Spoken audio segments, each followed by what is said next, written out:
কথা ছিল ৫৬ কোটি টাকায় সিরাজগঞ্জের পাঁচলিয়ায় নির্মিত হবে ট্রাক টার্মিনাল ও চালকদের আধুনিক বিশ্রামাগার। ৫ বছরেও আলো মুখ দেখেনি সেই প্রকল্প।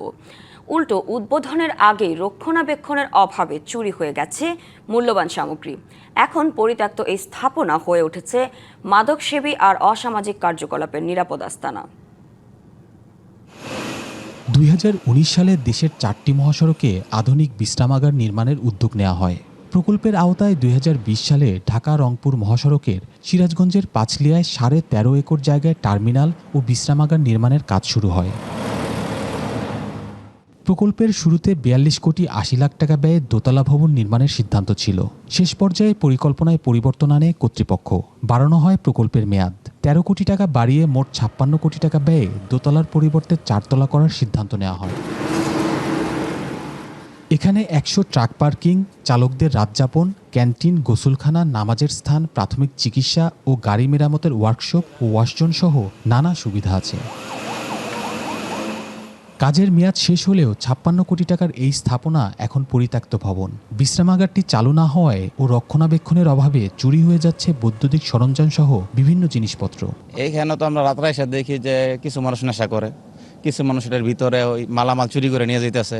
তো আমরা দেখেও তো কিছু বলতে পারি না। আমরা কোনো রাস্তায় কোনো নিরাপত্তা পাই না, ঘুমাইতে পারি না। আমরা যে লং জার্নি করে আসি, আইসে যে একটা নিরাপদ স্থানে একটু রেস্ট করব, সেটা আমরা এখন পাচ্ছি না। সন্ধ্যার পর পুরো এলাকাটি অনিরাপদ হয়ে ওঠে। বাড়ে মাদকসেবীদের আনাগোনা, ঘটে ছিনতাই সহ বিভিন্ন অসামাজিক কার্যক্রম। বিশ্রামাগারটি ধান শুকানো আর গরু রাখার কাজেও ব্যবহার করছে অনেকে। ঈদ আসবে, সাথে ক্যাশব্যাকও আসবে। নিজের বা প্রিয়জনের জন্য কেনাকাটায় এবারও নগদ পেমেন্টে পাচ্ছেন দারুণ ক্যাশব্যাক। তাই যাই কিনুন, পেমেন্ট করুন নগদে। সাবমার্শাল, জেনারেটর, ট্রান্সমিটার অনেক ছিল। আমি এসে এগুলি কোনো কিছু পাই না। শুনি যে সব চুরি করে নিছি। খারাপ লোকের আড্ডা হয় এখানে। তো এখানে রাত্রে মনে করেন আসা যায় না। যানের নিরাপদ নাই, গাড়িরও নিরাপদ নাই, মালেরও নিরাপদ নাই।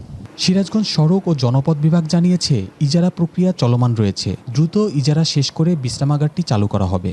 যে একজন চালক যখন ড্রাইভিং করবে, উনি ২ ঘন্টা পর পর একটা বিশ্রাম নেবে, না হলে দুর্ঘটনার মাত্রাটা বেড়ে যায়। এটা একটা আধুনিক চিন্তা ভাবনা। এটার জন্য এই রেস্ট্রিয়াটা নির্মাণ করা হয়েছে। এই রেস্ট্রিয়ার জন্য আমরা ইতিমধ্যে ইজারা কল করেছি। তারপরে আমরা ইজারাদার নিয়োগ করে এই কার্যক্রমটা পরিচালনা করব। ৪তলা এই বিশ্রামাগারটি চালু হলে দীর্ঘযাত্রায় চালক ও সহকারীরা পাবেন নিরাপদ বিশ্রামের সুযোগ, কমবে সড়ক দুর্ঘটনার ঝুঁকি। খালিদ হৃদয়, ডিভিসি নিউজ, সিরাজগঞ্জ।